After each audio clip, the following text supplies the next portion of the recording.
right, so as you're finding your space here, get to a position where you can come into a standing position with your arms able to spread outward so that you don't knock into anything. So find that position. Okay, nobody's trying to desperately indicate a need to be checking all of that. So as we stand, we'll get ready to begin. And we stand and we just begin the swirl, the twist, the turn action of our body so that we begin to loosen up. And that's nice to do. You know, it's a little colder today and we want to make sure that our body gets plenty warmed up as we're going through our actions. And we probably, so, you know, wearing layers is always a good idea when you're working out. As you get warmer, you can remove those layers. If you chill up, you can add some layers back on again. So we'll back and forth with our, let's take the arms up, lift them and throw them down. Keep going through that. I'm gonna mute us all. I'll cut down on background noise. So the arms coming up and down, just letting them throw up and down. And that's good. That begins to loosen through the shoulders. Now we're going to disturb our balance, and so I want you to bend those knees. I want you to take it far enough back toward the heels that you're actually losing your balance. I want you to go far enough forward toward your toes and lose your balance. And so it would be fine if you were doing this and you're not losing your balance, but the whole point here is for us to increase our capacity for recovering balance. So let's just go ahead and do something that makes us lose our balance. So knock yourself off your balance a little bit there. And then we're going to do that with one foot in the forward position, up onto the toes, and just disturb your balance so that you have to do things to allow yourself to recover, and just try and keep those knees in a bent position. Don't lock the knees. And then we'll just put the other foot in the forward position and try that. So we're warming up, we're getting our core engaged because the core has to activate in order for us to restore order from loss of balance. So we're doing that very well. And interestingly enough, when we take our feet and we put them close together, so the feet right next to each other, come forward on the toes, the proximity of the feet means that we really don't have any space to allow any deviation of body weight. And so it's much easier, like a little bowling pin, losing our balance with our feet close together. And then if you're ready, we'll try with one foot down and the other foot just hovering and just coming forward onto the toe. And that's even a tinier little profile there, so really easy for us to lose our balance. And we try the other side. So the loss of balance just means that the body is having to work harder to recover its balance. Now that's great. We're going to stand feet about hip distance. We're just simply going to come down, touch the floor, and back up again. And we'll do that a couple of times, just noticing center of gravity about 2 inches below the navel changing. We'll try that with one foot in the forward position, into a crouch down and up. And then the other foot in the forward position, coming into a crouch down and back up. All right. Now we'll put our feet close together and do the down and up. All the stuff that we previously had done using a wobble. We'll find we can lose our balance even without a wobble. One foot down, the other foot hovering, and then just trying to come down and back up. So on one foot and the other foot up in the air. Great. Now, feet about hip distance, we lean to the side. We take the other leg out to the side, so we just create a tilt. And then we lean and tilt. And we'll do that again. Let's lose our balance just another way. Warm up some of the outer hips. Great. Okay. So now take a deep breath in, and as you exhale, push those hands firmly together. We're going to warm up our chest muscles, one of the target muscles we're going to work on today. And the arms come up and we draw them apart. And then again, as we exhale, we push the hands. And we inhale. And we go from one side, press across to the other, exhale, and inhale, And again, press across. Inhale. Now we'll go from the other side. We'll push nice and firm. And inhale. And we'll do that again. And inhale. Now, we're creating that action, but I want us to have even more action in the pectoral muscle. So we're going to start on one side. We're going to lift up the hands, move away from the body. We're making a spiraling action, coming toward our midline, pushing outward until we're across to the other side. And then we're going to reverse the spiral, coming to the midline and across. Great. Now we're going to make the spiral going from one side to the other and up, and then just a little further away until we're bringing ourselves steadily outward and then going back in toward the body again. Good.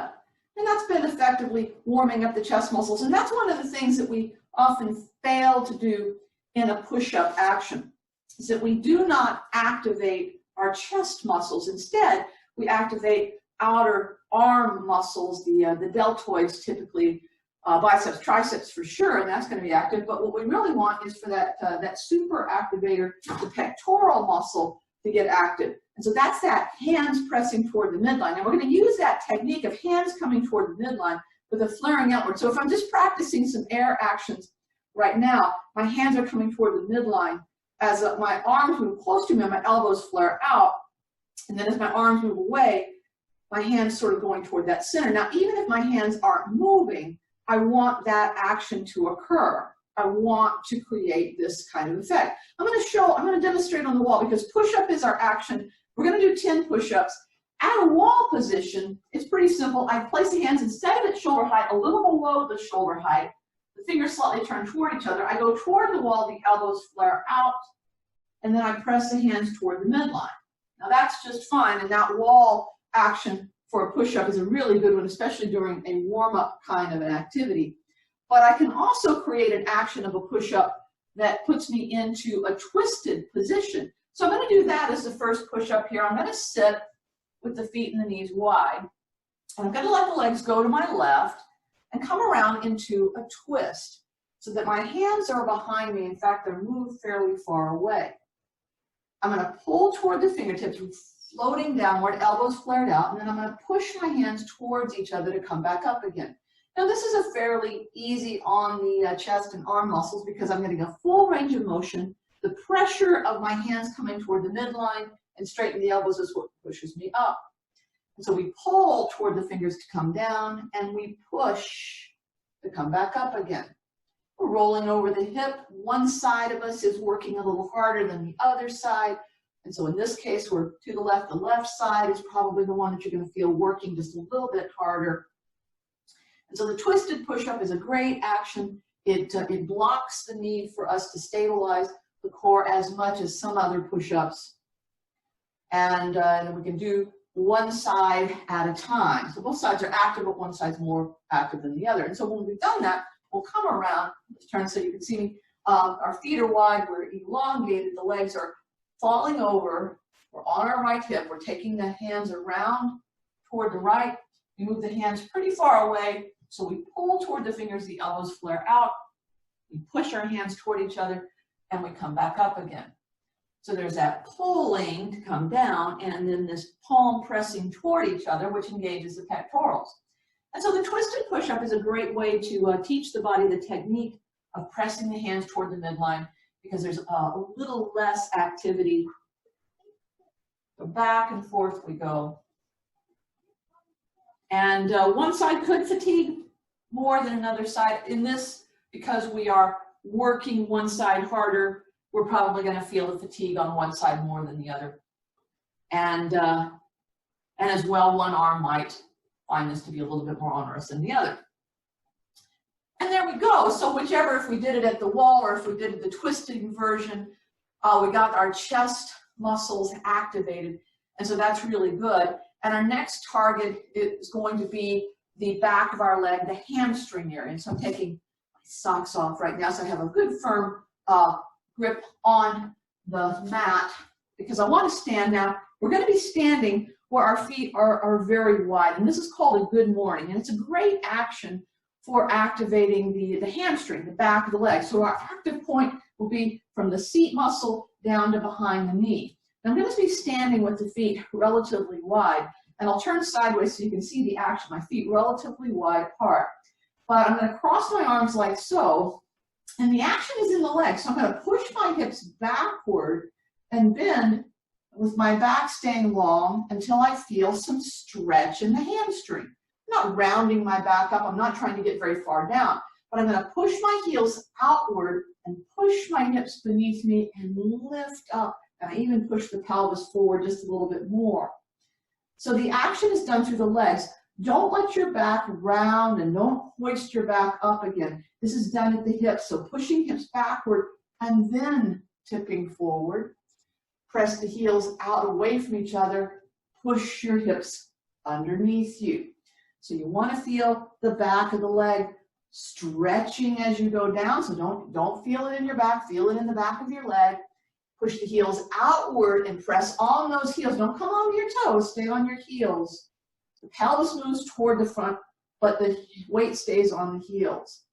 So once you get the technique of this, it's really good, but it takes a time or two before the technique makes a lot of sense. And so we're just going nice through this, trying to get some activation in the hamstring. So it starts off with a nice long hamstring muscle, those hips way behind the heel. We press the heels outward to bring the hips toward the toes, but the weight of the body staying on the heels. So we'll do about 10 of those. And hopefully we got some action happening in the hamstring area. So good morning, a nice classic way of working the back of our leg. Now, when we've completed that, we're going to be working with our bicep muscle, and we're going to need something, a weight or a strap. So if we're going to use a weight, now here's the thing, let's say you have a hand weight. Maybe you don't have the hand weight that you want, but it could be even a small weight. If we go slow enough will work. Or maybe you got, I don't know, a big old gallon of water or a half gallon or something like that. So I'll use something as if all you had was a half gallon of water. So we're going to do what's called a hammer curl. And a hammer curl, we're holding like a hammer, our fist with the thumb pointed upward. All right, so we've got the action. We're going to have our elbow very close to the body as we stand and have those knees slightly unlocked, the core engaged. We're going to let this come down toward our side, and we're going to pull it very slowly up. Now we're taking a long time in the bending of our elbow, and then we're slowly going to unbend. So we're working very dedicatedly to try and get the action right here between the elbow and the shoulder. Up and down nice and slow. So that's the way I would hold if I was holding a jug. This is the same weight as that jug. It's just a solid weight, and so it looks like that in my hand. So the first 30 degrees are probably the most important of the actions of going slow. Sure, slow return, that's a little easier to do. The first few, there we go, that first little bit, when I'm bending it the least amount, that is when I really want to focus on slowing down that bend. And if we were using a strap, we would be standing on one end of the strap to create the action of this. So as I said, if you think, this isn't a weight that I normally use, this weight is too easy for me, then slow it way, way, way, way, way down until you've got a burning sensation, a lactic acid feel in that arm. So even if it was just a can out of your cabinet, oh, hey, peanut butter weighs almost 2 pounds. A little jar of peanut butter there. I guess the chunkier weighs more than the smooth. I'm picking it up. So once you've done one side, you get to do the other side. Remember, we're holding like a hammer. That elbow's right into the body. And then the arm from the down position, it's that first few degrees of bend. You know, some jars give a wider handle. That's what this jar is. It's a pretty wide handle. And that might be an interesting challenge for the hand for the wrist for the thumb. Julie, can we do both hands at the same time? You know, you can. If you've got two weights, you certainly can do both at the same time. Just make sure that they're going very slowly, very smoothly. I find that often when people are using both arms at the same time, there tends to be a rapidity. You know, we go quickly instead of go slow. So go very slow if you're going to use both at the same time. But that's perfectly fine. So when we finish up that 10, then our target is going to be our legs again. And I'm going through some squat work, all right? So squats are great. Now, if you're having some knee issues, you could do another round of those good mornings. I'm going to show with a ball. Now, you may or may not have a ball that's this size. If it's placed at the wall and our back is against it, our legs can be forward. It's another thing that we may or may not be able to acquire in this society right now. We come down. We don't want those knees to go past the midline of the foot. So that's a good squat being done with the assistance of the wall. If I'm trying to create a squat, remember the depth of the squat is not important. It's the action of the shoulders and the hips together that's important. And whereas many people, I see them trying to create a squat with their legs hip distance wide, that tends to make your knees want to flare outward. Instead, take your feet to about the edges of your shoulder distance wide. That's usually the best squat position. So you're going to go down and your feet and your knees will point the same direction. So which might be outward turn or might be straight forward. When we're going into a squat, we're going to this time use our arms to counterbalance us. We do have the weight back toward the heel, so the weight sinking toward the heel of the foot. The arms are going to be forward to give us counterbalance. And we want our hips and our chest to go down the same amount. Now you saw that my chest didn't dip very low. I stopped moving my chest when I stopped moving my hips. And I see a lot of people do this. They start to move the hips and then they tilt forward in their squat. That is not the action. And it's not like the good morning where our hips are going back and our chest is tilting forward. The arms are going to be forward. They're going to help us come down and back up again. And you can see that my knee moves a little bit forward, but not beyond the toe of my foot.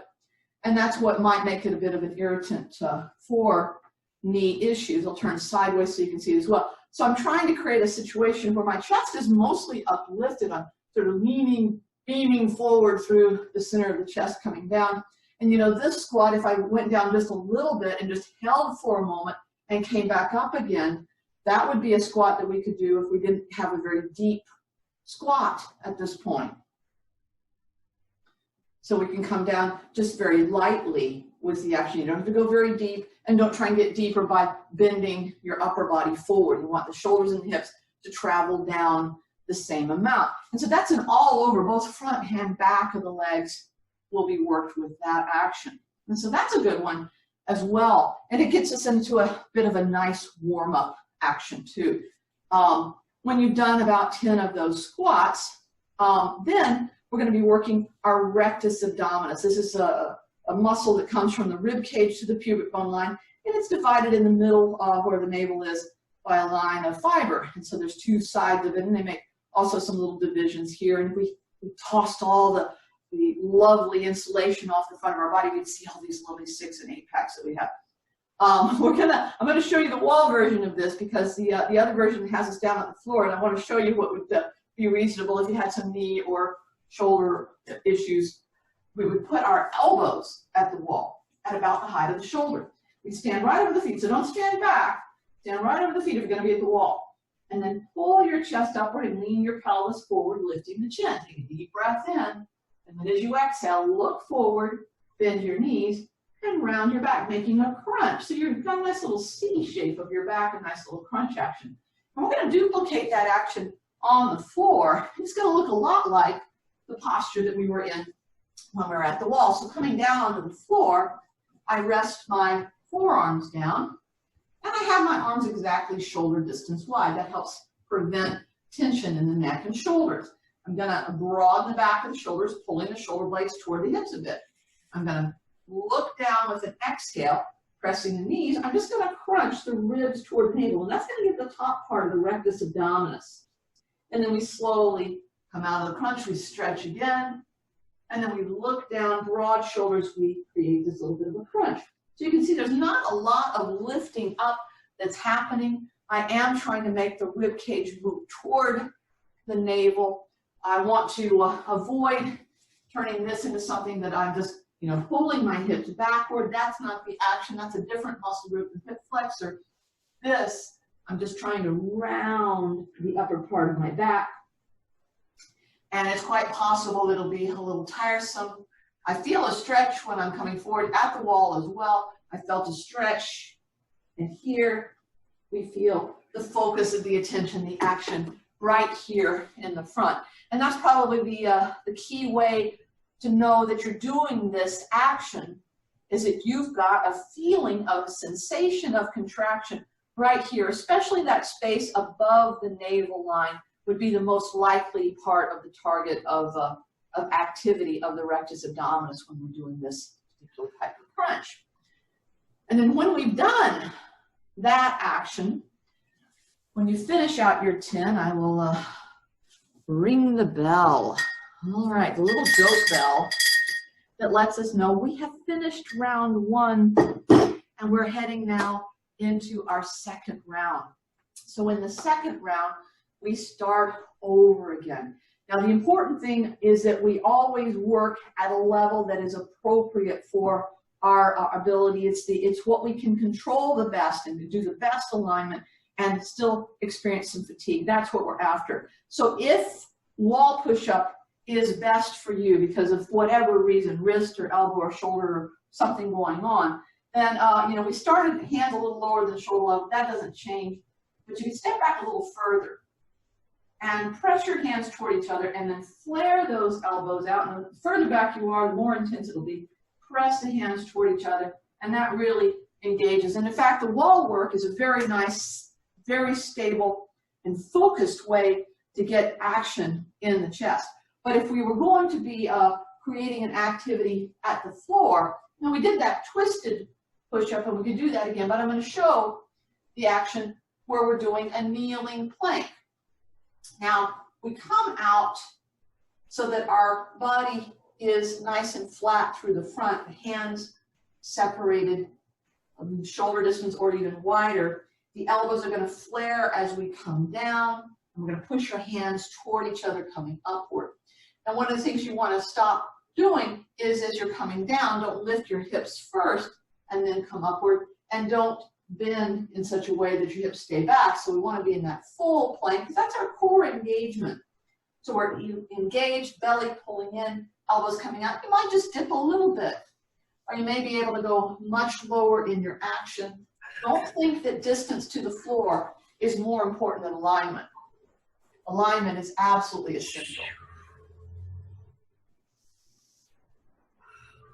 Now remember, if you turn your mic on, it's great. You can talk to me. If you've turned your mic on and don't need to talk, go ahead and turn it off again, or else we'll hear you screaming in the background. So, which is fine. Lets everybody else know that you're working really hard. But we can do that as well. And so find the intensity that allows you to hold your alignment. And so the idea, the palms can be turned slightly forward. We're moving so that the hands coming toward the shoulders, elbows are flared out, and then the hands acting as if they're coming toward a midline kind of an action, even if we're not actually moving them like that. We want to act as if we're hugging something, that chest-focused push-up kind of workout. Very good. Okay. Now we're going to be working with the hamstring. Now in round 1, we did the good mornings, and I'll just remind you of the good morning action, and then I'll show you something also you could do instead of that good morning action. But this is a good one. So we have the weights so that we're back at our heels and tipped forward, and then when we come up from that, we're pushing our hips toward the toes and arching up. And there's nothing done with the back. The back is just staying solid. It's bending forward, coming back, but not arching or rounding. Now, for other hamstring action, we could be on our back, and this is a really good one too, as far as creating action in the hamstring. And then I can regulate how much activity based on where my feet are, how close they are to the seat muscle. So if my feet are pretty close, it won't be as difficult. I'm going to have my feet hip distance wide, and I'm going to stay on the ball of the foot. I don't have to lift my heels up. I'm just doing that to show you dramatically that I got the weight off of my heels. Now I'm going to press down that ball, and I'm going to reach the knees and bring myself up. The back stays neutral on the way up and on the way down. And that was with the legs pretty close. I could step them out a little further and then press down and come up, and I would feel more activation in the back of the leg. Coming down, and I could step out even more. And so the further away the legs are, the more I press down on the ball of the foot, the more I'll feel it. And you notice that I'm coming up and I'm pausing just a moment in the uplifted position. That's going to help too. And I'll tell you another thing, and this is a rather interesting thing, that if I am acting as if I'm moving my knees toward my feet, any kind of that shift, oh my goodness, it's almost like I'm asking my body to bend the knees when I'm doing that, and that really activates the hamstring. So if you really want to, you're like, you come up and your body says, yeah, fine, and then you try and reach your knees toward your toes, and it's like there's really hardly movement, but there's a lot of engagement of the muscle. So that's you telling your brain, I'd like this muscle to work a little harder. So you should be able to feel the hamstring becoming active in that way, just with that little bit of a radical shift. Or you could be standing and doing the good mornings, and that is also a really great way to feel the hamstring action. So whichever is the choice, it should be something that you're in control of. And remember, the first few times we try and do something, it's only natural. It would be a little bit more awkward to do it. So working through either of those actions for your hamstring, back of the leg.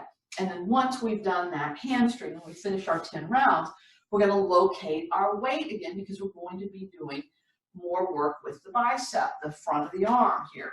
And so you choose your weight, be it that it's a quart or a gallon or a half gallon or can of soup or something. So you choose something, and if you have a hand weight, well, good, you've got something that even if it's a lighter weight than you want to use, it's still going to work.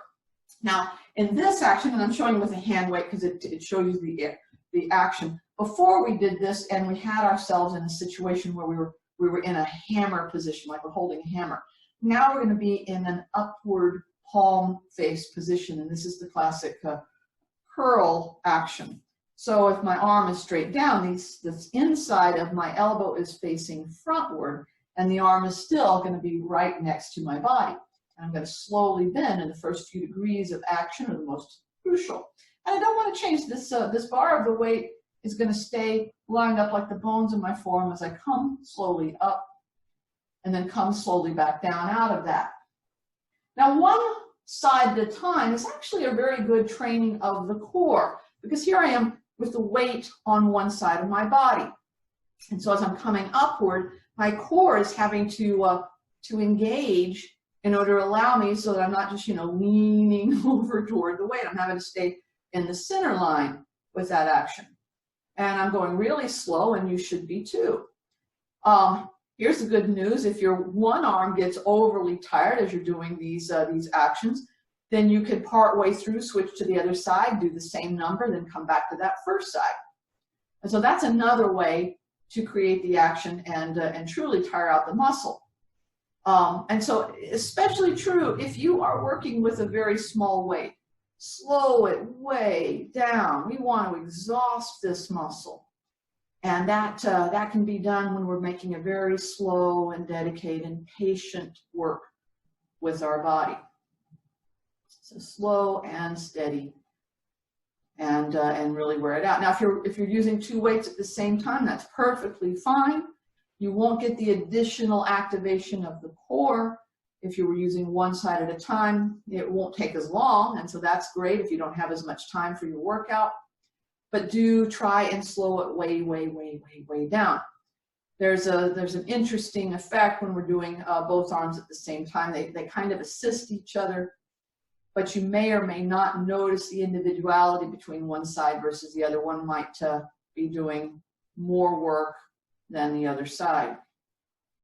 If you have a need to use two different weights, let's say one side is stronger and the other side's in recovery, you're going to want to do one side at a time. You're not going to want to do both at the same time. So, you know, make it where the activity that you're doing is making a sensation in the muscle that you're targeting. You know, for some activities, it's really hard to get the target muscle because there's so much going on. And this, the target muscle, is right there for us. And so if you're not feeling your target muscle, it's not because your weight is too light.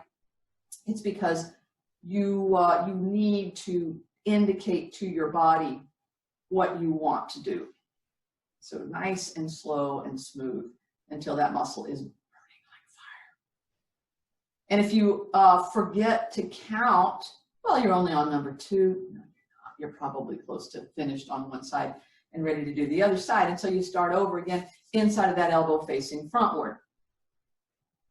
Now, if in our class you're finishing up faster than I am with this, hey, you can do more. No one will stop you. You do more of this or of the other exercises too before we go on. It's very likely that your brain will have decided that you needed to move faster than what I'm having you move, and that's only natural. The body is built to be an extremely efficient exercise kind of thing. If it does something, it wants to do it quickly, get it over with, expend the least amount of calories in order to get the job done.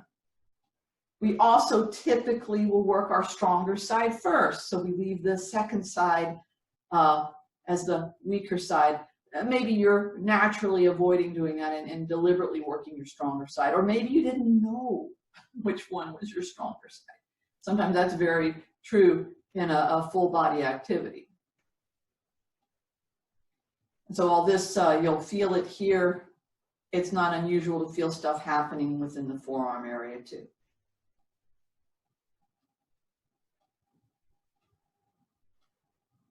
Time your breathing with your movements. So when we're coming out of position, it's time for an inhale. When we're going into it, that would be the time for that prolonged exhale.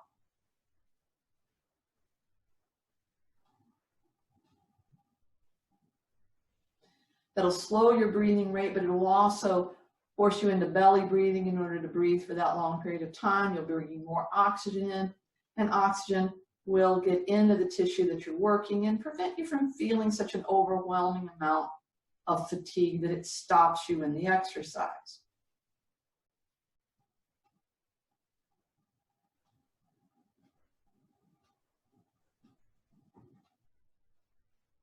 For our next exercise, when we're done with this, I'm going to suggest that if you have a chair available, that you use a chair, because we're going to figure a few things out about the way we do squats with that chair.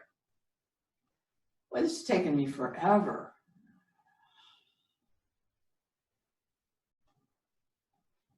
And that's a sure sign that you're going slow enough, is that you're just absolutely certain that you're finished before you're finished.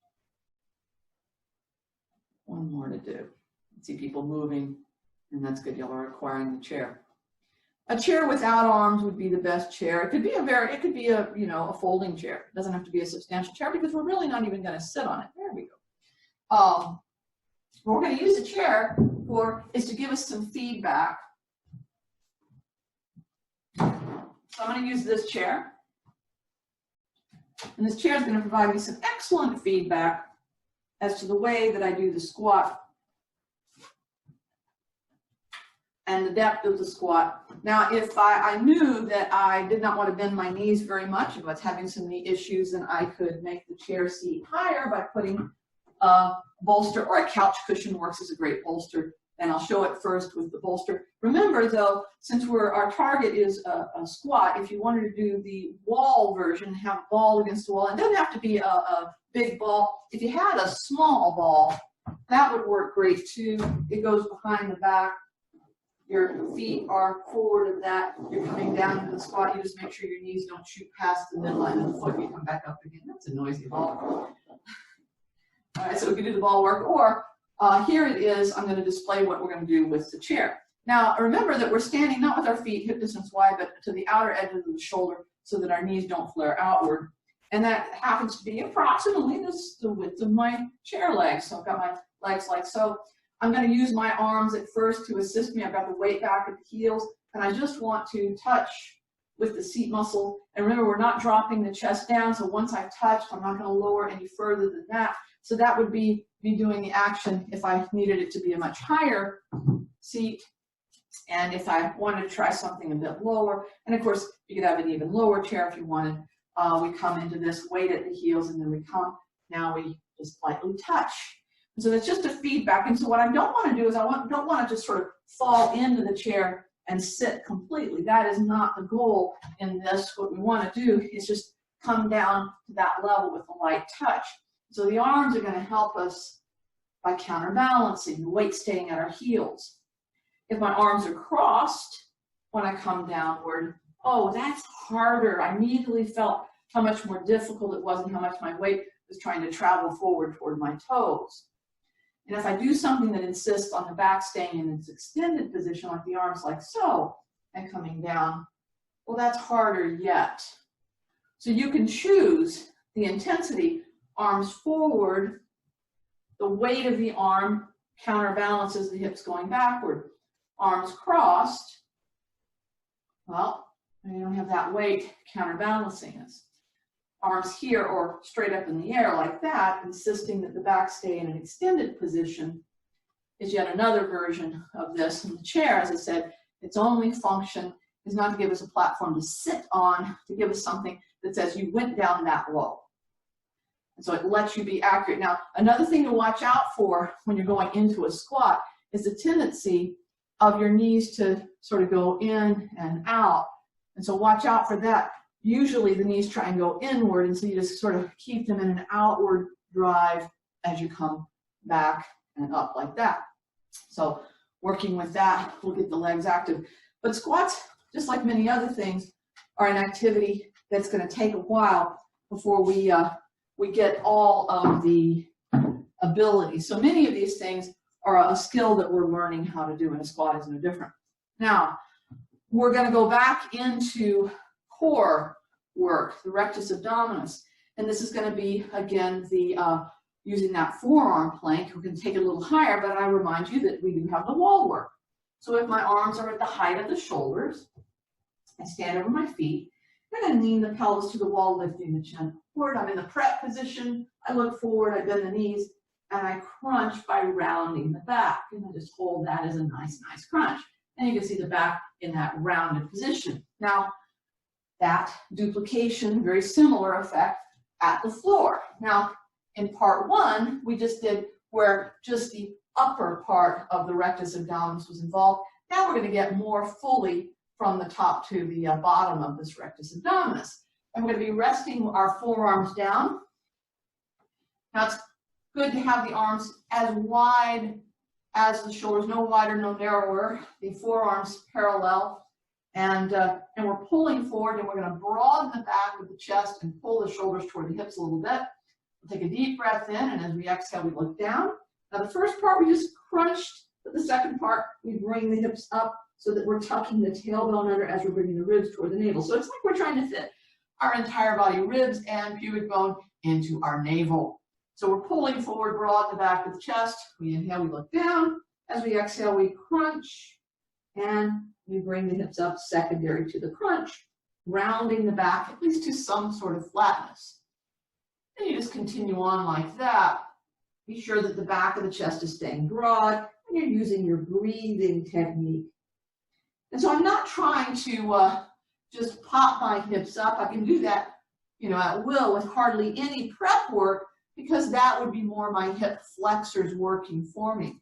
If instead I'm broad in the back and I start with the rib cage and then I come onto the knees trying to tuck my tailbone under a little bit, oh my goodness, it's going to feel like I'm trying to fit the whole world right here into my navel. And that's going to give us a nice strong abdominal contraction, which is our target area. Get those abs strongly active.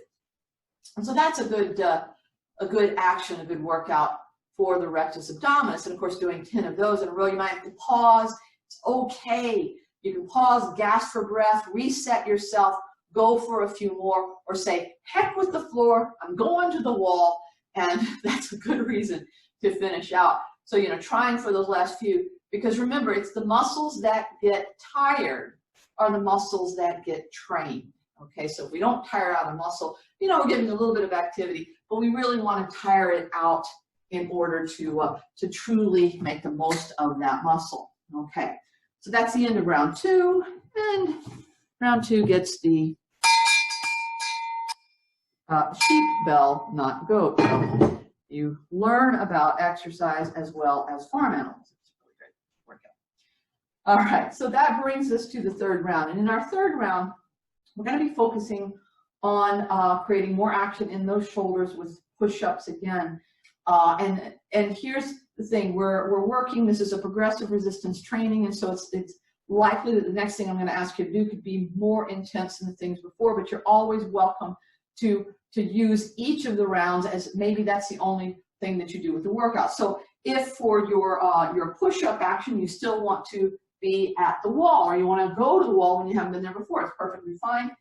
If I stand with my hands a little lower than the shoulders and I stand right over the feet, I can flare the elbows out, and then I can push like I'm trying to wrinkle the wall with my hands coming backward. If I want them to be a bit more active, I can lower my hands slightly and there. And if I want it to be really a lot more active, I can step my feet even further back. At a certain point, this just becomes a very, very strong action done at the wall. Really great. And you get those hands moving toward the midline. Now, we did the twisted version of push-up round 1, but 2nd round we did the kneeling plank. So we brought the pelvis into a forward position. We have the hands a little wider than the shoulders. Perhaps we come down, and keeping the plank position, we come back up again. Now, that action really good, but the next action would be to have us in a position where we measure out the full plank position. So we're in the full plank, and we see how much we can come down and how much we can go back up, keeping the full plank position. You can measure out 1, do 1 in a kneeling position, go back into the full plank, and meter them out like that until you get nice and tuckered out with that. If you're really strong with it, you can take that chest all the way down and up again. But remember, getting closer to the floor is not the point. Getting the chest to stay broad, getting the body to work, getting the core to engage, that's what we want to do. And if you could slowly stop your plummet to the earth coming down to the floor, then that's fine. But once you're at the floor, don't harm yourself getting back up again. Do what you can in the intensity level that is the most appropriate for you. So if it's the kneeling position, and I'll show you right now, here is the position where we went into the twist work, and that was a rather easy action. So we could roll over the hip, and it just takes the core out of it. And that's the difference here, is there's not a lot of weight on the body in the twisting action. And the core is engaged in a twist. And so it's blocked. It doesn't have to, my body parts don't have to be managed so that they, don't separate. So everything's moving as a unit because of the block of the twist. So that was a twisting push-up wall. We can get a lot of intensity, but we don't have as much dragging the core out of alignment with that. So when we've got our chest muscle active with the push-ups that we want to do, we're going to be going for the back of our leg. And I'm going to show you several different recipes with that one. The first one that we did in today's class was the good morning. We had our legs nicely separated. We put the weight back at our heels. We came forward. We created a stretch in the back of the leg, the lovely curvature of our back. And then we pushed our hips, heels outward. We pushed our hips forward. And so that is the action that we did in our round 1. Now in our round 2, we were on our back. We had the feet a measured distance close position or further away, and we pressed the ball of the foot, and we engaged, and we came up, and we came back down. Now you could, for round 3, do that with a little bit of a difference in that you would bring the feet closer together, and you would lift one foot up, and then you would just lift up only on one leg. And let me tell you, that's going to make you know that you're working your hamstrings if you do the one-leg version. But you could also, and this would be especially true if you had a thick mat, you can take the mat and place it near a wall, and then you would get that lovely chair again, or a bench if you so had one. And you would place yourself in a position where you were kneeling. So you need some thickness under the knees, and you need a portion of your foot to touch the wall. This is called a Nordic Ham Curl. And in this one, as you kneel, you let your pelvis come forward and you catch yourself on the chair. And then you try and engage your muscles to pull you backward. So you're coming forward and you just don't fall flat on your face.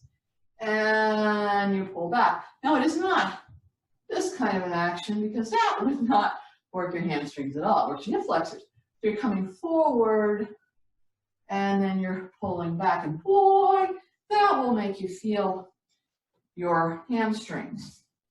So that's a good series of actions that can engage the back of the leg, the hamstring area, quite well. All of them really good.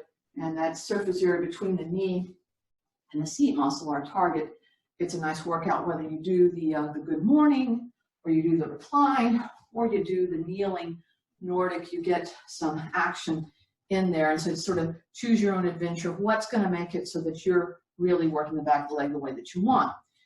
Now, in round 3, it's time for us to create action in our bicep area.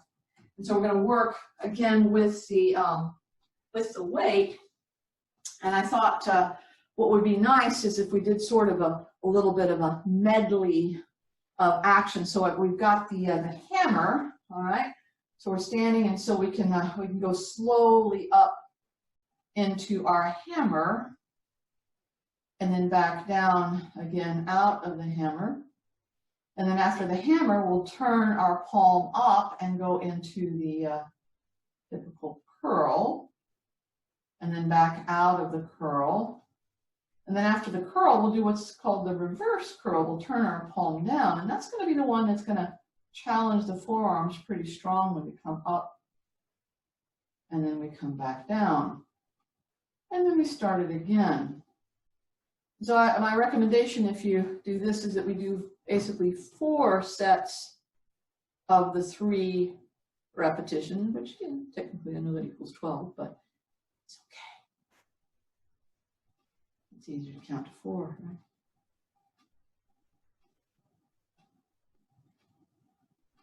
And then it's the palm down. Oh, and that's the one, Then we just don't do that much. And then we start it again. I'm going a little fast. My body's like, don't go slow. Slowing it down there, mind over my body.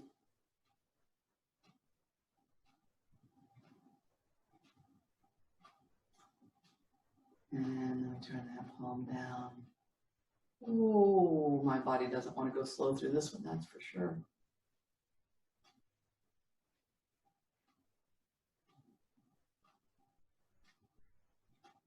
And just one more set of that.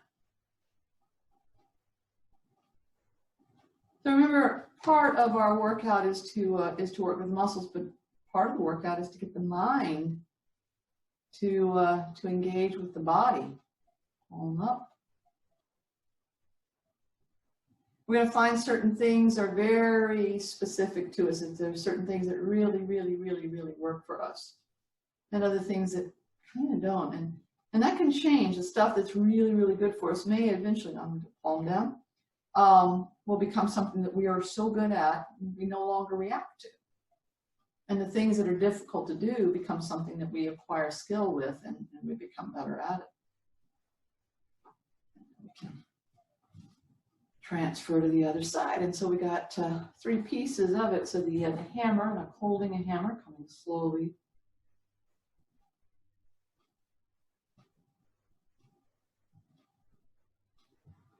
And every posture, every action works the groups differently. Palm. So what's required to create a palm uplift or the hammer lift, it's a lot to do with what's going on in the forearm, but it does tweak certain fibers within the biceps area and then some auxiliary muscles here. And then the palm down one, definitely we're going to be feeling wrist extensor muscles holding tight.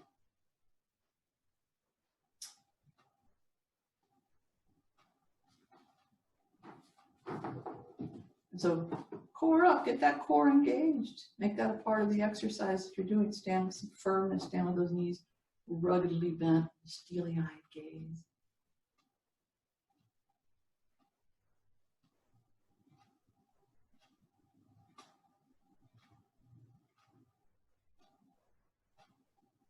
If there was something that we were doing and we were feeling that it was bothering our body, let's say you did the palm down and it made you hurt in your thumb or whatever, then you could just do one of the other two.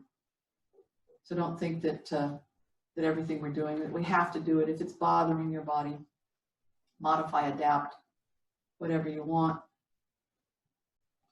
If you have the luxury of having more than one weight and you want to switch down or up in weight, that's always a good thing we can do.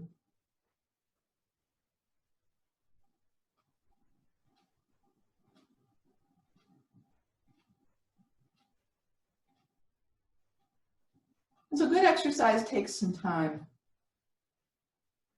Works us in a way that really challenges us, and that when we're done with it, we're really glad to have stopped. That's sort of one of the signs you're like, ah, yeah, so happy to have finished that. And that's good. You know, in another way, that also builds our tolerance to things. And goodness knows, these days, we need a lot of tolerance. So just working with weights and that kind of frustration that comes over you when you realize, I'm not quite done yet. That actually helps your brain, helps your body, build you up some tolerance there. And that's good. Now we are, for our next thing, which happens to be squat work, I'm going to suggest that if you have a weight, that you use the weight. The weight offers quite an interesting thing, because we're going to be holding the weight in our center. It's going to help us to counterbalance, but it's also going to add a little bit more drag down into the feet. So I'm just going to use this weight that I have. It doesn't really matter the heaviness of the weight, but I'm holding it with both hands, sort of like a double hammer kind of action there, holding, surrounding that weight, and the arms are forward of my body. And I'll show you from two different directions. So I've got my feet in that sort of wide shoulder position, the weight back at my heels, and I'm going to come down, but I'm going to keep my chest lifted. I'm not going to let the weight pull me down, and I'm going to press and come back up again, pushing weight onto those heels. This is the sideways view of this squat. The hips and my chest just, staying forward. So although the weight could pull me down, I'm trying to drop straight down with it. And so that action, we come down and we come back up. Now you could combine this with the chair work, using the chair to give you a target as you're coming downward. It is also possible to use weights in another way. If you have a couple of weights, you can hold them right at the shoulder. But a single weight method, holding right in the center of the body while the chest remains uplifted. So a lot of what we're doing, weight staying on those heels, a lot of what we're doing is creating action that's forcing the body into our work. So we're working in a way that makes the body work hard. And we eventually create the action. Remember, if you wanted to do them at the wall, if you wanted to do the good mornings instead of the squat, you certainly can. And that leaves us with our final work, which is again the Rectus Abdominis. And I always go back to the wall version, and I can tell you that the wall version is really great, especially if you're getting tired in other body parts. So as you stand with your elbows on the wall, and you stand over your feet, you look up and you lean, and it's a good extension for the back. You look forward, you bend your knees, and you round and you crunch your back. It's a good way to teach your body the difference between extending the back and flexing the back, in a nice crunched position. Probably the strongest potential crunch you'll get. There's not a lot of resistance, but it's still a really good training for the body. Now we did variations on the forearm crunch. So we started off with it simple, the pelvis down, the arms shoulder distance wide, shoulders toward hips, broad between the shoulder blades. We looked down and exhaling, we crunched just the ribs. That was round 1. And round 2, we did all of that. We crunched and then we brought our hips up.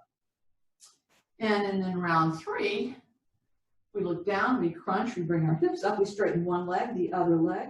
We could bring the knees back down again and count that as 1, but there's more. There's always more.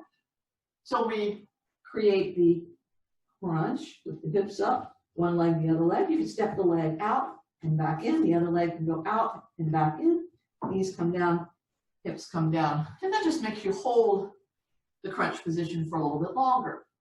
You could also start with the crunch, coming up onto the knees, straighten one leg and straighten the other, and just hold, say for a count of 5. 3, 4, 5, and then the knees come down. The stepping of the leg outward can create an irritation in the back, and so be very careful with that. If you're feeling like your back is starting to be unpleasantly worked from your action, then by all means, number 1, try and tuck your tailbone under. You might be jamming your back, or reduce down, go to the wall action, or reduce the activities so that your back is not compromised with the action that we're creating. Because we want to work that core, but we don't want to make our back pay the price for the fact that we're working that core. And when we are done with the core workout, we're going to begin a little bit of a warm down. So we're going to start postured on our back.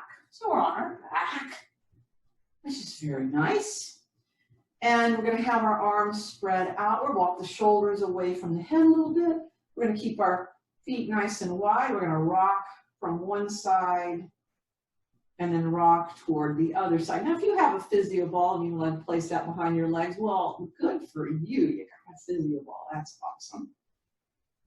And so those actions, if you wanted to bring your feet closer together, staying the feet down, you could do it that way. That's nice rhythmic movement for the back. Takes a lot of the pressure off, especially the things that we just did. The side-to-side movement's great. I create a little bit more activity, just crossing one leg over the other, and that creates a mild bind. Good warm down effect for the back. I could do that, the other leg cross. Those are all feet down to remove the weight of the legs off the body, but there's nothing wrong if you're comfortable bringing the feet up and rocking side to side. We do keep the shoulders always down in our rotations. And so that allows us some comfortable action. And my suggestion is that you do that until you feel that that has eased some of the work that you did out of your body. And when you're ready to, you can cease that activity.